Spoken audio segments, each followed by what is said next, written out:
പിതാവിൻ്റെയും പുത്രൻ്റെയും പരിശുദ്ധാത്മാവിൻ്റെയും നാമത്തിൽ ആമേൻ. ഈശോ മിശിഹായിക്ക് സ്തുതിയായിരിക്കട്ടെ.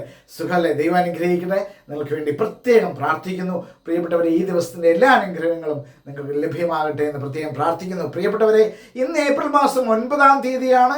പഠിക്കുന്ന വചനം ഹെബ്രായർക്ക് എഴുതിയ ലേഖനം 10-ാം അധ്യായം 23-ാമത്തെ വചനമാണ്. The letter to the Hebrews chapter 10 verse 23. വചനം ഇതാണ്: നമ്മോട് വാഗ്ദാനം ചെയ്തിരിക്കുന്നവൻ വിശ്വസ്തനാകയാൽ.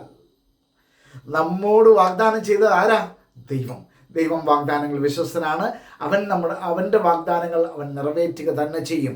അവൻ നമ്മോട് വാഗ്ദാനം ചെയ്തിരിക്കുന്നവൻ വിശ്വസ്തനാകയാൽ നമ്മുടെ പ്രത്യാശ ഏറ്റുപറയുന്നതിൽ നാം സ്ഥിരതയുള്ളവരായിരിക്കണം.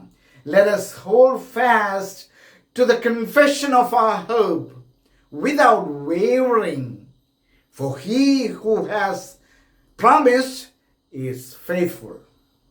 Let us hold fast to the confession of our hope without wavering, for he who has promised is faithful.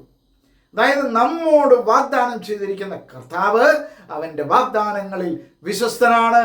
നമ്മുടെ ജീവിതത്തിൽ അവൻ പറഞ്ഞിരിക്കുന്ന കാര്യങ്ങൾ നടക്കുക തന്നെ ചെയ്യും. അങ്ങനെ വിശ്വാസത്തോടെ നമുക്ക് കാത്തിരിക്കാം, പ്രാർത്ഥിക്കാം. ദൈവം നിങ്ങളെ സമൃദ്ധമായിട്ട് അനുഗ്രഹിക്കട്ടെ എന്ന് ആഗ്രഹിക്കുകയും ആത്മാർത്ഥമായിട്ട് പ്രാർത്ഥിക്കുകയും ചെയ്യുന്നു. ആമേൻ.